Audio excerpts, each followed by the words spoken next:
ಹಾಡ್ತೀರಾ madam? Okay, ಮೊದಲನೇದಾಗಿ ಇಡೀ ತಂಡಕ್ಕೆ ನಾನು ಧನ್ಯವಾದಗಳನ್ನು ಹೇಳ್ತೀನಿ. ಸರ್, ಎಷ್ಟು ಚೆನ್ನಾಗಿದೆ ಸರ್ ನಿಮ್ಮ ಪ್ರೆಸೆನ್ಸು. ನಿಜಕ್ಕೂ ನಾನು ಆ ವಿಜುವಲ್ಸ್ ನೋಡಿದೆ ಆಡೋಕ್ಕೆ ಮುಂಚೆ. ಅಫ್ಕೋರ್ಸ್ ಸನ್ನಿವೇಶದಲ್ಲಿ ನೀವು ಹೆಂಗಾದರೂ ಈ ಚಳಿಗಾಲದಲ್ಲಿ ಮಲಗಿಸ್ಬೇಕು ಅನ್ನೋ ಪ್ರಯತ್ನ, ನಿಮ್ಮ ಪ್ರಯತ್ನ ಸಫಲ ಆಗಲಿ ಅಂತ ನಾವು ಇಡೀ ರಾತ್ರಿ ಮಲಗಿಲ್ಲ ಸರ್. 4 ಗಂಟೆವರೆಗೂ ಆಡ್ತಾ ಇದ್ವಿ ಸರ್ ಈ ಹಾಡು. ಕಾಲಲ್ಲಿ ಭಟ್ರು ಈ ಚೇಂಜು ಆ ಚೇಂಜು ಒಂದೊಂದು ಲೈನನ್ನು ಚೇಂಜ್ ಮಾಡ್ತಾ ಇದ್ರು. ಒಟ್ಟು ಅದೇ ಎಲ್ಲರೂ ಚೆನ್ನಾಗಿ ಮಲಗಬೇಕು ಅಂತ ನಾವು ಯಾರು ಮಲಗಿಲ್ಲ. ಆದರೂ ಈ ಹಾಡು ಇಷ್ಟು ಚೆನ್ನಾಗಿ ಬಂದಿರೋದಕ್ಕೆ ನನ್ನ ಪ್ರಕಾರ ಬಹುಮುಖ್ಯ ಕಾರಣ ಭಟ್ರ ಲಿರಿಕ್ಸು, ನಮ್ಮ ಜಿನೀಶ್ ಅವರ ಸಂಗೀತ. ನಾನು ಇಬ್ಬರ ಬಗ್ಗೆನೂ ಒಂದು ನಿಮಿಷ ತಗೋತೀನಿ, ಯಾಕೆಂದ್ರೆ ಈ ವೇದಿಕೆಯಲ್ಲಿ ನನ್ನ ಕೃತಜ್ಞತೆ ಹೇಳುವಂಥ ಒಂದು ಸಂದರ್ಭ ನನಗನ್ಸುತ್ತೆ. ಅದು ಈ ಚಿತ್ರತಂಡ ನನಗೆ ತಂದುಕೊಟ್ಟಿದೆ.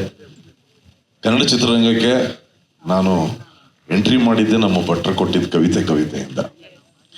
ಸರ್, ನನಗೆ ವೇದಿಕೆ ಸಿಕ್ಕಿದಾಗಲೆಲ್ಲ ನಾನು ಅದನ್ನು ಹೇಳಲಿಕ್ಕೆ ಇಷ್ಟಪಡ್ತೀನಿ ಸರ್. ಅದೊಂದೇ ಲೈನು 1000 ಸತಿ ಹೇಳ್ತೀನಿ. ಯಾಕೆಂದರೆ ಮೊದಲನೇ ಅವಕಾಶ ಭಾಳ ದೊಡ್ಡ ಅವಕಾಶ ಸರ್. ಮೊದಲನೇ ಅವಕಾಶ ಇದೆಯಲ್ಲ, ಅದು ಭಾಳ ದೊಡ್ಡದು. ಅಲ್ಲಿಂದ ಹಿಡಿದು ನೀವು ಎಷ್ಟು ಹಾಡುಗಳು ಕೊಟ್ಟಿದ್ದೀರಾ ಸರ್ ನನಗೆ. ಒಂದು ಕಡೆ ಅಲ್ಲಾಡಿಸು ಇದೆ, ಒಂದು ಕಡೆ ಖಾಲಿ ಕ್ವಾರ್ಟರ್ ಇದೆ, ಒಂದು ಕಡೆ ನಾವು ಮನೆಗೆ ಹೋಗೋದಿಲ್ಲ ಇದೆ, ಇನ್ನೊಂದಷ್ಟು ಒಳ್ಳೆ ಮಧುರವಾದ ಹಾಡುಗಳಿವೆ. ಅಲ್ಲಿಂದ ನಿಂಗವ್ವವರೆಗೂ ನಮ್ಮ ಪಯಣ ನಡೆದಿದೆ. ಸೊ ನಿಮಗೆ ನಾನು ಕೃತಜ್ಞತೆ ಹೇಳ್ತೀನಿ.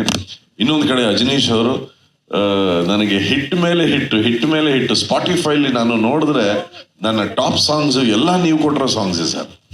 ಹಾಗಾಗಿ ನಿಮಗೆ ನಾನು ಧನ್ಯವಾದಗಳನ್ನು ಹೇಳಲಿಕ್ಕೆ ಇಷ್ಟಪಡ್ತೇನೆ. ಭಾಳ ಹಿಂದೆ 15-16 ವರ್ಷದಿಂದ ಅವರು ಮೊದಲನೇ ಸತಿ ಕೆಲಸ ಮಾಡಿದಾಗ ಅವರು ಮಾಲೆ ಹಾಕ್ಕೊಂಡಿದ್ರು.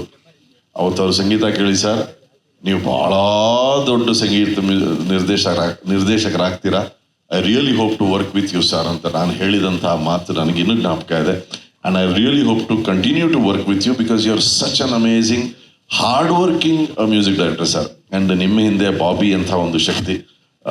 ಬಾಬಿ ಅವ್ರು ನಾನು ಯಾವಾಗಲೂ ಥ್ಯಾಂಕ್ಸ್ ಹೇಳ್ತೀನಿ. And Anand audio, thank you so much. Land lord ಚಿತ್ರದ ಇಡೀ ತಂಡಕ್ಕೆ ನಾನು ಮತ್ತೊಮ್ಮೆ ಧನ್ಯವಾದಗಳನ್ನು ಹೇಳ್ತೀನಿ. ನಿರ್ದೇಶಕರು ಕೂಡ ರಾತ್ರಿ ಎಲ್ಲ ಮಲಗಿಲ್ಲ, ಇವತ್ತು ಮಲಗಿ ಸರ್.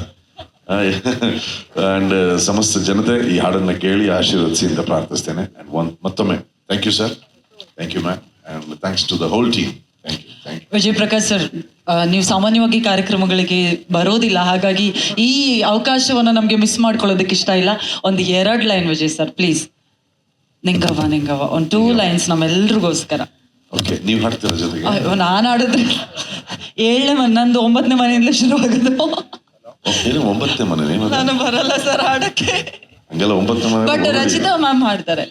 ನೀವು ಏನು ಮಾವತ್ ಸಾಕದಾಗಿ ಹೇಳಿದ್ರೆ ಇಲ್ಲ, 2 ನೀವು. We have another incredible singer with us. Harshita is here, yes. Harshita, you want to sing 2 lines with me? Harshita. Because I heard your version also, it was too good. 2 lines ಹಾಡೋಣ. ಇನ್ನೊಂದು mic ಕೊಡಿ please. Yes sir. ನಮ್ಮ ಆಣೆ ಮಾಡುತ್ತೀನಿ ಹಾಡನ್ನ ಹಾಡ್ದಂತ ಹರ್ಷಿತಾ ಅವರು.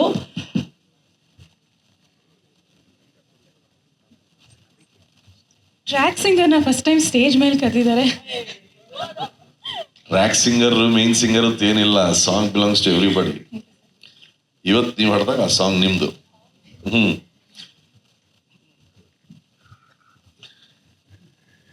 ನಿಂಗವ್ವ ನಿಂಗೊಂದು ವಿಷಯ ಗೊತ್ತಾ? ಏನು ಮಾವ ಹೇಳು ಮಾವ.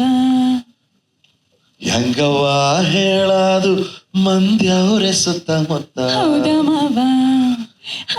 ಮಾವ ಒಂಚೂರು ಆತು ನಿಂತು ಕೇಳು ನೀ, ಆಯ್ತೊಂದು ಸಂಗತಿ ವಿಚಾರ. ಇನ್ನೊಂದು ಕೂಸು ಕೈಗೆ ಕೊಡುವೆನು, ಬೆಳೆಸೋಣ ನಮ್ಮ ಸಂಸಾರ. ಮೂಡಿಸ್ತೀನಿ ಬಾರೆ ಮಲ್ಲೆ ಹೂವ. ಏನು ನಿಂದು ತೀಟೆ ಬೆಳಗಿನ ಜಾವ. ಅರೆ ಹೇಳ್ಕಬೇಕು ಬಾರೆ ನನ್ನ ನೋವ. ಮಲ್ಕೋ ಸುಮ್ಕೆ ಪೋಲಿ ಮಾವ. ಈ ಪೋಲಿ ಮಾವ ಮಾತ್ರ ನೀವೆಲ್ಲ ಸಿಂಗಲ್ ಹಾಕ್ಬಿಡ್ತೀರ ಸರ್. ನಿಂಗವ್ವ ನಿಂಗೊಂದು ವಿಷಯ ಗೊತ್ತಾ? ಏನು ಮಾವ ಹೇಳೋ ಮಾವ. ಈಗ ನಿಂಗವ್ವ ಅನ್ನೋ ವಿಷಯ ಇಡೀ ಕರ್ನಾಟಕಕ್ಕೆ ಗೊತ್ತಾಗಿದೆ. ಹಾಡನ್ನು ಕೇಳಿ ಆನಂದ್ ಆಡಿಯೋನಲ್ಲಿ ಸಂಭ್ರಮಿಸಿ. Thank you so much.